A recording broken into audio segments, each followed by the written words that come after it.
ಎಲ್ಲರಿಗೂ ನಮಸ್ಕಾರ. ನಾನು ಶ್ವೇತಾ ಮುರ್ಗೋಡ್. ಇವತ್ತು ನಿಮಗೆ 888 ಪೋರ್ಟಲ್ ಬಗ್ಗೆ ತಿಳಿಸ್ಕೊಡ್ತಾ ಇದ್ದೀನಿ. ಅದು ಪ್ರತಿ ವರ್ಷ ಆಗಸ್ಟ್ 8ನೇ ತಾರೀಕು ಬರುತ್ತೆ. ಆದರೆ ಈ ವರ್ಷದ ವಿಶೇಷತೆ ಏನು ಅಂದರೆ 88 ಮತ್ತು 2024ನ ಸಿಂಗಲ್ ಡಿಜಿಟ್ ಮಾಡಿದಾಗಲೂ ಕೂಡ 8 ಬರುತ್ತೆ. ಸೊ ಅಲ್ಲಿ ನಮಗೆ 888 ಕಾಣಿಸ್ತಾ ಇದೆ. ಹಾಗಾಗಿ ಈ ವರ್ಷ ಬಂದಿರುವಂತಹ ಪೋರ್ಟಲ್ ತುಂಬ ಉತ್ತಮವಾಗಿದೆ. ಯಾರ್ಯಾರಿಗೆ ನೀವು ಏನೇನನ್ನ ಪಡ್ಕೋಬೇಕು ಅಂತ ಇದ್ದೀರಾ, ಏನೇನು ವಿಷಸ್ ಇದೆ, ಅದನ್ನೆಲ್ಲ ಈ ವರ್ಷ ತುಂಬ ಚೆನ್ನಾಗಿ ಫಿಲ್ ಮಾಡ್ಕೋಬಹುದು. ಅದಕ್ಕೆ ನೀವು ಏನೇನು ಟೆಕ್ನಿಕ್ ಬಳಸಬಹುದು ಮತ್ತು ಈ 888 ಪೋರ್ಟಲ್ನ ವಿಶೇಷತೆ ಏನು, ಇದನ್ನೆಲ್ಲ ನಾನು ನಿಮಗೆ ಈ ವಿಡಿಯೋದಲ್ಲಿ ತಿಳಿಸ್ಕೊಡ್ತಾ ಇದ್ದೀನಿ. ಈ 88 ಪೋರ್ಟಲ್ನ ಮ್ಯಾನಿಫೆಸ್ಟೇಷನ್ಗೆ ಬೆಸ್ಟ್ ಡೇ ಅಂತ ಯಾಕೆ ಕರೀತಾರೆ, ನ್ಯೂಮರಾಲಜಿನಲ್ಲಿ ಮತ್ತು ಅಸ್ಟ್ರಾಲಜಿನಲ್ಲಿ ಈ 88 ಪೋರ್ಟಲ್ಗೆ ಎಷ್ಟು ಇಂಪಾರ್ಟೆನ್ಸ್ ಇದೆ ಅಂತ ಕೂಡ ನಾನು ಈ ವಿಡಿಯೋದಲ್ಲಿ ನಿಮಗೆ ತಿಳಿಸ್ಕೊಡ್ತೀನಿ. ಈ ವಿಡಿಯೋ ಯಾರ್ಯಾರಿಗೆ ಇಂಪಾರ್ಟೆಂಟ್ ಆಗಿದೆ ಅಂದರೆ, ಯಾರು ಆರ್ಥಿಕವಾಗಿ ಸಬಲತೆಯನ್ನು ಬಯಸ್ತಿದ್ದೀರಿ, ಯಾರು ತಮ್ಮ ಹೆಲ್ತನ್ನು ಇನ್ನೂ ಇಂಪ್ರೂವ್ ಮಾಡ್ಕೋಬೇಕು, ಇನ್ನೂ ಚೆನ್ನಾಗಿ ನನ್ನ ಆರೋಗ್ಯವನ್ನು ಕಾಪಾಡ್ಕೊಳ್ಬೇಕು ಅಂತ ಬಯಸ್ತಿದ್ದೀರಿ, ಮತ್ತು ಯಾರು ಬದುಕಲ್ಲಿ ಒಂದು ಒಳ್ಳೆ ತರಹದ ಬದಲಾವಣೆ ಬೇಕು ಅಂತ ಬಯಸ್ತಿದ್ದೀರಿ, ಒಂದು ಒಳ್ಳೆ ಮಟ್ಟಕ್ಕೆ ನಾನು ತಲುಪಬೇಕು ಅಂತ ಬಯಸ್ತಿದ್ದೀರಿ ಅವರಿಗಾಗಿ, ಮತ್ತು ಯಾರು ತಮ್ಮನ್ನು ತಾವೇ ಸ್ಪಿರಿಚುವಲಿ ಕನೆಕ್ಟ್ ಮಾಡ್ಕೊಳ್ಳೋಕ್ಕೆ ಪ್ರಯತ್ನ ಪಡ್ತಿದ್ದೀರಿ ಆದರೂ ಆಗ್ತಿಲ್ಲ ಅಂತ ಇದ್ದೀರಲ್ಲ, ಅಂಥವರು ಈ ದಿನವನ್ನು ಸದುಪಯೋಗ ಪಡಿಸ್ಕೊಳ್ಬಹುದು. ಅಲ್ಲದೆ ಭವಿಷ್ಯದಲ್ಲಿ ಯಾರು ಯಾವ ಹಾದಿನಲ್ಲಿ ಹೋಗಬೇಕು ಅಂತ ಗೊತ್ತಾಗದೆ ಕಷ್ಟಪಡ್ತಿದ್ದೀರಿ, ಮತ್ತು ಯಾರಿಗೆ ಯಶಸ್ಸು ಯಾವ ಹಾದಿನಲ್ಲಿ ಇದೆ ಅಂತ ಗೊತ್ತಾಗದೆ ಕನ್ಫ್ಯೂಷನಲ್ಲಿ ಒದ್ದಾಡ್ತಿದ್ದೀರಿ, ಅವರಿಗೆಲ್ಲ ಈ ದಿನ ತುಂಬ ಮುಖ್ಯವಾಗಿರುತ್ತೆ. ಯಾರ್ಯಾರು ಫೈನಾನ್ಷಿಯಲ್ ಚಾಲೆಂಜಸ್ನ ಫೇಸ್ ಮಾಡ್ತಿದ್ದೀರಿ, ಮತ್ತು ಹೆಲ್ತ್ ಇಶ್ಯೂಸ್ನ ಫೇಸ್ ಮಾಡ್ತಿದ್ದೀರಿ, ಮತ್ತು ಎಮೋಷ್ನಲಿ ಚಾಲೆಂಜಸ್ನ ಫೇಸ್ ಮಾಡ್ತಿದ್ದೀರಿ, ಜೊತೆಗೆ ಯಾರೆಲ್ಲ ತಮ್ಮಲ್ಲೇ ತಾನು ಒಂಟಿತನವನ್ನ ಅಥವಾ ಯಾವುದೇ ಒಂದು ರಿಲೇಶನ್ಶಿಪ್ಪಲ್ಲಿ ಎಂಟಿನೆಸ್ನ ಫೀಲ್ ಮಾಡ್ತಿದ್ದೀರಿ, ಅವರಿಗೆಲ್ಲ ಈ ವಿಡಿಯೋ, ಅವರಿಗೆಲ್ಲ ಇಲ್ಲಿ ಒಳ್ಳೆ ಮಾಹಿತಿ ಸಿಗತ್ತೆ. ಅದನ್ನು ನೀವು ಸದುಪಯೋಗ ಪಡಿಸ್ಕೊಳ್ಬೋದು. ಹಾಗಾದರೆ ಏನಿದು 88 ಪೋರ್ಟಲ್? ಇವತ್ತಿನ ದಿನ ಆಗುವಂತಹ ಬದಲಾವಣೆಗಳು ಅಂದರೆ ಪ್ರಕೃತಿಯಲ್ಲಿ ಆಗುವಂತಹ ಬದಲಾವಣೆಗಳೇನು ಅಂತ ತಿಳ್ಕೊಳ್ಳೋಣ. ಈ ದಿನ ಸೂರ್ಯ ಸಿಂಹ ರಾಶಿಯ ಪ್ರವೇಶ ಮಾಡ್ತಾನೆ. ಅದು 15 ಡಿಗ್ರಿಯಲ್ಲಿ ಇರುತ್ತೆ. ತುಂಬ ಹತ್ತಿರದಲ್ಲಿ ಸಿಂಹ ರಾಶಿಯ ಪ್ರವೇಶವನ್ನು ಸೂರ್ಯ ಆ ದಿನ ಮಾಡಿರ್ತಾನೆ. ಅದರ ಜೊತೆಗೆ ಸಿರಿಯಸ್ ನಕ್ಷತ್ರ ಅದು ಕೂಡ ಒಂದು ಸಮಾನಾಂತರ ರೇಖೆಯಲ್ಲಿ ಬಂದು ನಿಂತಿರುತ್ತೆ. ಸಿರಿಯಸ್ ನಕ್ಷತ್ರ ಎಲ್ಲಿಂದ ಬಂತು ಅನ್ನೋದನ್ನ ನಾನೊಂದು ಪುಟ್ಟ ಸ್ಟೋರಿ ಆಗಿ ನಿಮಗೆ ಮುಂದೆ ತಿಳಿಸ್ಕೊಡ್ತೀನಿ. ಮತ್ತೆ ಓರಿಯನ್ ಬೆಲ್ಟ್ ಕೂಡ ಒಂದು ಸಮಾನಾಂತರ ರೇಖೆಯಲ್ಲಿ ಬಂದು ನಿಂತಿರುತ್ತೆ. ಅದರ ಜೊತೆಗೆ ನಾವಿರುವ ಭೂಮಿಯು ಕೂಡ ಸಮಾನಾಂತರ ರೇಖೆಯನ್ನು ತಲುಪಿರುತ್ತೆ. ಈ ನಾಲ್ಕರ ಒಂದು ಸಂಗಮ ಅಂತಂದ್ರೆ ಸೂರ್ಯ, ಸಿರಿಯಸ್ ನಕ್ಷತ್ರ, ಓರಿಯನ್ ಬೆಲ್ಟ್ ಮತ್ತೆ ನಮ್ಮ ಭೂಮಿ, ಇವಿಷ್ಟು ಕೂಡ ಒಂದು ಹಾದಿಯನ್ನು ನಮಗೆ ಮಾಡಿಕೊಡುತ್ತೆ. ಎಲ್ಲವೂ ಒಂದು ಸಮಾನಾಂತರ ರೇಖೆಯಲ್ಲಿ ನಿಂತು ನಮಗೆ ಒಂದು ಹಾದಿಯನ್ನು ಮಾಡಿಕೊಡುತ್ತೆ. ಆ ಹಾದಿ ಎಲ್ಲಿಗೆ ತಲುಪುತ್ತೆ ಅಂದರೆ ಸ್ವರ್ಗಕ್ಕೆ ತಲುಪುತ್ತೆ. ಆ ಸ್ವರ್ಗಕ್ಕೆ ತಲುಪಿರುವಂತಹ ಹಾದಿ ನಮಗೆ ಒಂದು ಹೈ ಎನರ್ಜಿ ಪವರ್ನ ನೀಡುತ್ತೆ. ಈ ರೀತಿಯಾಗಿ ಸಮಾನಾಂತರ ರೇಖೆಯಲ್ಲಿ ನಿಲ್ಲುವ ಸೂರ್ಯ, ಸಿರಿಯಸ್ ನಕ್ಷತ್ರ, ಓರಿಯನ್ ಬೆಲ್ಟ್ ಮತ್ತು ಭೂಮಿ ಅಂದಿನ ದಿನ ಒಂದು ಸ್ಟ್ರಾಂಗ್ ಕಾಸ್ಮಿಕ್ ಎನರ್ಜಿಯನ್ನು ಬಿಡುಗಡೆ ಮಾಡುತ್ತೆ. ಅದರ ಜೊತೆಗೆ ಒಂದು ಹೈ ವೈಬ್ರೇಷನ್ ಅನ್ನು ಕ್ರಿಯೇಟ್ ಮಾಡುತ್ತೆ. ಇದರಿಂದ ನಮ್ಮನ್ನ ನಾವು ನೋಡುವಂತಹ ರೀತಿ ಬದಲಾಗುತ್ತೆ. ನಾವು ಯಾವ ದಿಕ್ಕಿನಲ್ಲಿ ಚಲಿಸಬೇಕು, ನಮ್ಮ ಭವಿಷ್ಯದಲ್ಲಿ ಎಂತಹ ನಿರ್ಧಾರಗಳನ್ನ ತಗೊಳ್ಬೇಕು ಅನ್ನೋದನ್ನ ನಮಗೆ ಗೊತ್ತಿಲ್ಲದ ಹಾಗೆ ನಮ್ಮಲ್ಲಿ ಸೃಷ್ಟಿ ಮಾಡುತ್ತೆ. ನ್ಯೂಮರಾಲಜಿ ಪ್ರಕಾರ ನೋಡೋದಾದ್ರೆ 8 ಅನ್ನುವಂತಹ ನಂಬರ್ ಒಂದು ಇನ್ಫಿನಿಟಿಗೆ ಸಂಬಂಧಪಟ್ಟಿರುವಂತಹ ನಂಬರ್, ಅಂದ್ರೆ ಒಂದು ಅಬಂಡೆನ್ಸ್ ತಂದು ಕೊಡುತ್ತೆ, ನಮಗೆ ಒಂದು ಸಮೃದ್ಧಿಯನ್ನು ತಂದು ಕೊಡುವಂತಹ ನಂಬರ್ ಆಗಿದೆ. ಮತ್ತೆ ಅಸ್ಟ್ರಾಲಜಿ ಪ್ರಕಾರ ನೋಡೋದಾದ್ರೆ ಮತ್ತು ಅಸ್ಟ್ರಾಲಜಿಯ ಪ್ರಕಾರ ಜುಲೈ 28ರಿಂದ ಆಗಸ್ಟ್ 12ರವರೆಗೂ ಈ ಲಯನ್ಸ್ ಗೇಟ್ ಪೋರ್ಟಲ್ ತೆರೆದಿರುತ್ತೆ.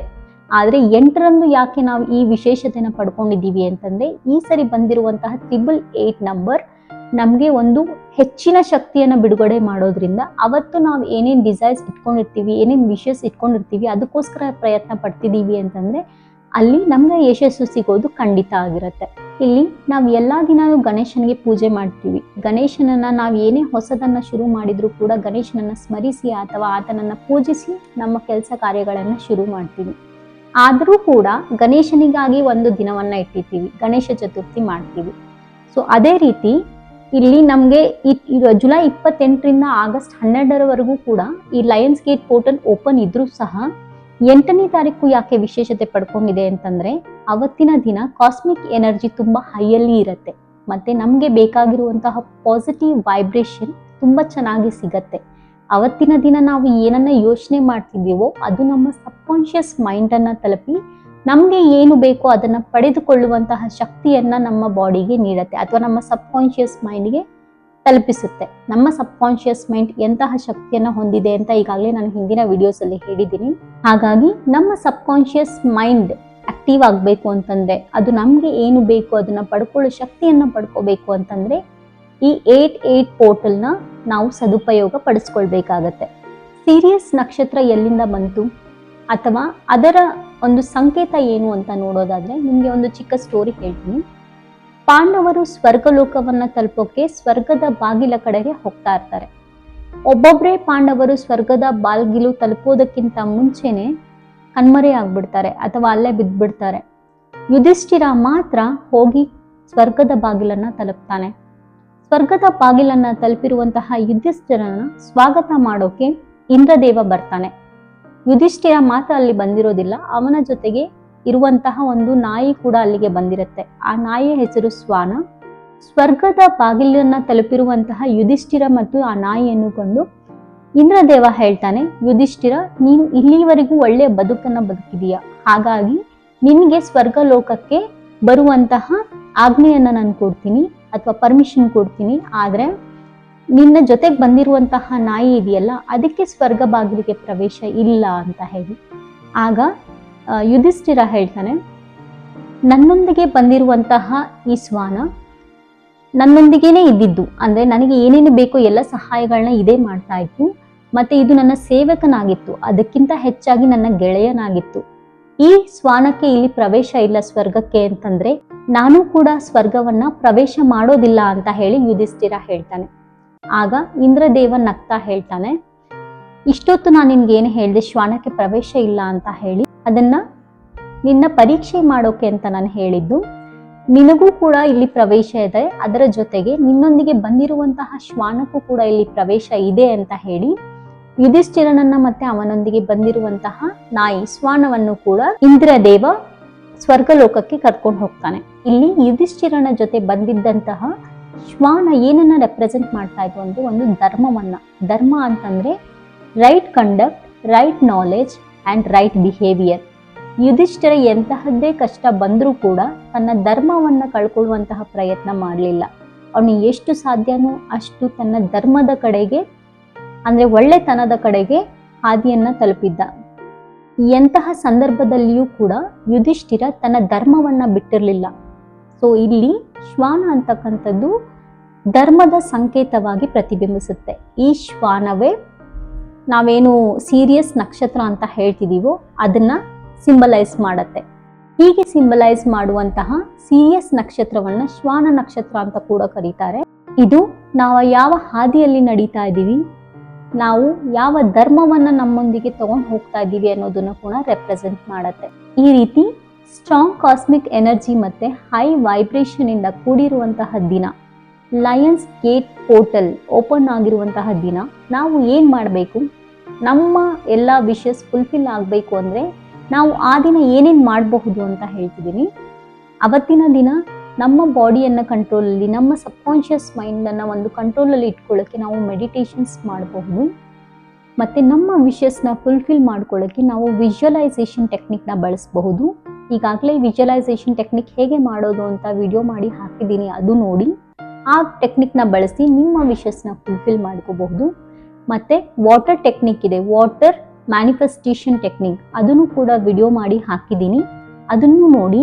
ಆ ರೀತಿ ಮಾಡೋದ್ರಿಂದ ನಿಮ್ಮ ವಿಷಸ್ ಫುಲ್ಫಿಲ್ ಆಗುತ್ತೆ. ಮತ್ತೆ ಈ ದಿನ ನಿಮ್ಮಲ್ಲಿ ಏನೇನು ವಿಷಸ್ ಇರುತ್ತೋ ಅದನ್ನೆಲ್ಲ ನಿಮ್ಮ ಸಬ್ಕಾನ್ಷಿಯಸ್ ಮೈಂಡ್ಗೆ ತಿಳಿಸೋದಕ್ಕೋಸ್ಕರ ನೀವು ಈಗ ಆಲ್ರೆಡಿ ನಿಮ್ಮ ವಿಷಸ್ ಫುಲ್ಫಿಲ್ ಆಗಿರುವ ರೀತಿ ಅದನ್ನು ಬಿಂಬಿಸ್ಕೊಳ್ಬೇಕಾಗತ್ತೆ ಅಥವಾ ವಿಜುವಲೈಸ್ ಮಾಡಬೇಕಾಗತ್ತೆ.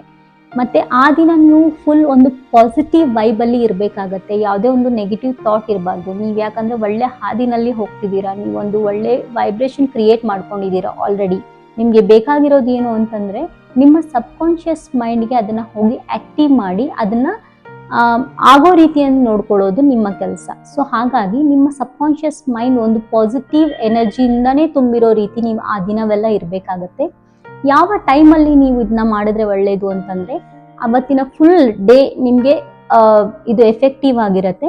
ಬಟ್ ಬೆಳಗ್ಗೆ 8 ಗಂಟೆಗೆ ಮತ್ತು ರಾತ್ರಿ 8 ಗಂಟೆಗೆ ಇದನ್ನು ಮಾಡೋದ್ರಿಂದ ಆ 888 ಪೋರ್ಟಲ್ ತುಂಬ ಚೆನ್ನಾಗಿ ಆ್ಯಕ್ಟಿವ್ ಆಗಿರುತ್ತೆ. ಇನ್ನೂ ಚೆನ್ನಾಗಿ, ಇನ್ನೂ ಹೆಚ್ಚು ಆ್ಯಕ್ಟಿವ್ ಆಗಿರುತ್ತೆ, ಇನ್ನೂ ಫುಲ್ ಸ್ಟ್ರಾಂಗ್ ಎನರ್ಜಿಯಿಂದ ತುಂಬಿರುತ್ತೆ. ಸೊ ಆ ಸಮಯದಲ್ಲಿ ಇದ್ರದ್ದು ಪವರ್ ಇನ್ನೂ ತುಂಬ ಹೆಚ್ಚಾಗಿರೋದ್ರಿಂದ ನೀವು ಮಾರ್ನಿಂಗ್ 8 o'clock ಮತ್ತು ನೈಟ್ 8 o'clockಗೆ ಮಾಡೋದ್ರಿಂದ ಇದು ಇನ್ನೂ ತುಂಬ ಎಫೆಕ್ಟಿವ್ ಆಗಿರುತ್ತೆ. ಆ ಸಮಯದಲ್ಲಿ ಸಾಧ್ಯ ಆಗಲ್ಲ ಅನ್ನೋರು ಆ ದಿನ ಯಾವಾಗ ನಿಮಗೆ ಸಾಧ್ಯ ಆಗುತ್ತೋ ಆಗ 8 ಸರಿ ನಿಮ್ಮ ವಿಶಸ್ ಏನಿದೆ ಅದನ್ನು ಬರೆಯೋದ್ರ ಮೂಲಕ, ಇನ್ ಕೇಸ್ ನೀವು ರೈಟಿಂಗ್ ಮ್ಯಾನಿಫೆಸ್ಟೇಷನ್ ಬಳಸ್ತಾ ಇದ್ದೀರಾ ಅಂತಂದರೆ 8 ಸರಿ ನೀವೇನು ಅನ್ಕೊಳ್ತಿದ್ರ, ನೀವೇನು ಆಗ್ಬೇಕು ಅನ್ಕೊಳ್ತಿದ್ರ, ಅಥವಾ ಕೆಲವರು ಈಗ ಕಾಂಪಿಟೇಟಿವ್ ಎಕ್ಸಾಮ್ಗೆ ಪ್ರಿಪೇರ್ ಆಗ್ತಿರ್ತೀರ, ಅದು ಆಲ್ರೆಡಿ ನಾನು ಪ್ರಿಪೇರ್ ಆಗ್ತಿದ್ದೀನಿ, ನನಗೆ ಈ ಥರ ಕೆಲಸ ಸಿಕ್ಕಿದೆ ಅಂತ ಹೇಳಿಬಿಟ್ಟು ಒಂದು ರೈಟಿಂಗಲ್ಲಿ ಬರೆದು ಆಲ್ರೆಡಿ ನಿಮ್ಮ ವಿಶಸ್ ಫುಲ್ಫಿಲ್ ಆಗಿದೆ ಅನ್ನೋ ರೀತಿ ನೀವು ಬರಿಬೇಕಾಗತ್ತೆ. ಸೊ ಅದನ್ನು 8 times ಬರೆಯೋದು. ಅದರಿಂದ ನೀವು ಅದನ್ನು ವಿಜುವಲೈಸ್ ಕೂಡ ಮಾಡ್ಕೊಳ್ಳೋದು. ಆಲ್ರೆಡಿ ನಿಮಗೆ ಆ ಕೆಲಸ ಸಿಕ್ಕಿದೆ, ಆಲ್ರೆಡಿ ನೀವು ಆ ಪೋಸ್ಟಲ್ಲಿ ಇದ್ದೀರಾ, ನಿಮಗೆ ಅಪಾಯಿಂಟ್ಮೆಂಟ್ ಲೆಟರ್ ಬಂದಿದೆ, ಆ ಪೋಸ್ಟಿಗೆ ಹೋಗಿದ್ದೀರಾ, ಆಲ್ರೆಡಿ ಆ ರೀತಿ ಕೆಲಸಗಳನ್ನ ಮಾಡ್ತಿದ್ದೀರಾ ಅನ್ನೋದನ್ನ ನೀವು ವಿಜುವಲೈಸ್ ಮಾಡ್ಕೊಳ್ಳೋದು. ಈ ರೀತಿ ಮಾಡೋದ್ರಿಂದ ಅಂದಿನ ಹೈ ಕಾಸ್ಮಿಕ್ ಎನರ್ಜಿ ಮತ್ತು ಹೈ ವೈಬ್ರೇಷನ್ ನಿಮ್ಮನ್ನ ಸಬ್ಕಾನ್ಷಿಯಸ್ ಮೈಂಡ್ ಆ್ಯಕ್ಟಿವ್ ಮಾಡಲಿಕ್ಕೆ ಹೆಲ್ಪ್ ಮಾಡುತ್ತೆ. ನಿಮ್ಮ ಸಬ್ಕಾನ್ಷಿಯಸ್ ಮೈಂಡ್ ಆ್ಯಕ್ಟಿವ್ ಆದಾಗ ಮಾತ್ರ ನಿಮ್ಮ ವಿಶಸ್ ಫುಲ್ಫಿಲ್ ಆಗುತ್ತೆ. ಯಾವುದೇ ಕಾರಣಕ್ಕೂ ಅವತ್ತಿನ ದಿನ ನೆಗೆಟಿವ್ ಥಾಟ್ಸ್ನ ಹಾಕಬೇಡಿ. ನೆಗೆಟಿವ್ ಥಾಟ್ಸ್ ಹಾಕಿದ್ರೆ ಅದೇ ನೆಗೆಟಿವ್ ಎನರ್ಜಿ ನಿಮ್ಮ ಸಬ್ಕಾನ್ಷಿಯಸ್ ಮೈಂಡ್ಗೆ ಹೋಗಿ ಆ ಕೆಲಸ ಆಗದೇ ಇರುವಂಥದ್ದು ಕೂಡ ಆಗ್ಬೋದು. ಮತ್ತು ಯಾರ್ಯಾರು ನಿಮ್ಮನ್ನು ನೀವೇ ಯಾವ ಹಾದಿನಲ್ಲಿ ಹೋಗಬೇಕು ಅಂತ ತಿಳ್ಕೊಳ್ದೆ ಒದ್ದಾಡ್ತಿದ್ದೀರಿ, ನೀವು ಏನೂ ಮಾಡ್ತೀನಿ ಜಸ್ಟ್ ಒಂದು ಮೆಡಿಟೇಷನ್ ಮಾಡೋದ್ರಿಂದ ನಿಮ್ಮಲ್ಲಿ ನೀವು ಅರ್ಥ ಮಾಡಿಕೊಂಡು ನಿಮ್ಮನ್ನು ನೀವು ಒಂದು ಸ್ಪಿರಿಚುಯಾಲಿಟಿಗೆ ಕನೆಕ್ಟ್ ಮಾಡಿಕೊಂಡು ಒಂದು ಹೈ ಡೈಮೆನ್ಷನಲ್ಲಿ ನಿಮ್ಮನ್ನ ನೀವು ನೋಡಿ ಎಲ್ಲಿ ಎಡುತ್ತಿದ್ದೀರಾ, ಎಲ್ಲಿ ನೀವು ಬೇರೆ ದಾರಿನಲ್ಲಿ ಹೋಗಬೇಕು ಅಥವಾ ಬೇರೆ ಆಯ್ಕೆಯನ್ನು ಚೂಸ್ ಮಾಡಬೇಕು ಅಂತ ತಿಳ್ಕೊಳ್ಳೋಕೆ ಅದು ಹೆಲ್ಪ್ ಮಾಡುತ್ತೆ. So meditation, water technique, visualisation technique ಮತ್ತು ರೈಟಿಂಗ್ ಟೆಕ್ನಿಕ್ ಇವೆಲ್ಲ ಇದೆ ಮ್ಯಾನಿಫೆಸ್ಟೇಷನಲ್ಲಿ. ಇದನ್ನೆಲ್ಲ ಬಳಸ್ಕೊಂಡು ಅವತ್ತಿನ ದಿನ ಸ್ಟ್ರಾಂಗ್ ಕಾಸ್ಮಿಕ್ ಎನರ್ಜಿ ಮತ್ತು ಹೈ ವೈಬ್ರೇಷನ್ನ ಬಳಸ್ಕೊಂಡು ನಿಮ್ಮ ಡಿಸೈರ್ಸ್ನೆಲ್ಲ ಫುಲ್ಫಿಲ್ ಮಾಡ್ಕೊಳ್ಬಹುದು. This is all about 888 or Lions Gate portal. I hope ಈ ವಿಡಿಯೋ ನಿಮಗೆ ಇಷ್ಟ ಆಗಿದೆ, ಇನ್ಫಾರ್ಮೇಟಿವ್ ಆಗಿದೆ ಅಂತ. Thank you so much. Thanks for watching.